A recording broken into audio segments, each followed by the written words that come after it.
So using baking soda and a lemon, that one with the baking soda. So Kaskas? we'll see if this one become clearer. Clear talaga. Ah, See? nose. We'll see if it become clearer. Lagyan muna natin te after. Add more. One more. There you go. Nod. Lahat dito sa kilid. Sige. Tapos videohan mo pag inanon ko ng tubig. Oho. Pinausan. See? Oh, Oh my God, clear talaga. Oh, makes clear.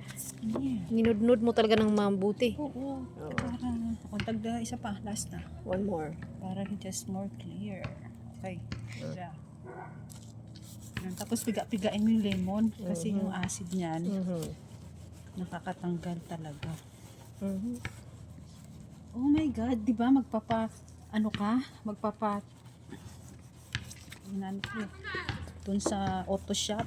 Ano ko bibili ng bago? Headlight. Cover for the Lemon lang headlight. pala. $1 lang pala, $2 lang pala. Ayan, ito lang palang Okay gagawin. na. Oho. Then, see? Oh Ay. my gosh. Kumintab. Kintab naging clear na talaga. siya. Oh, timo? Nice. Timo?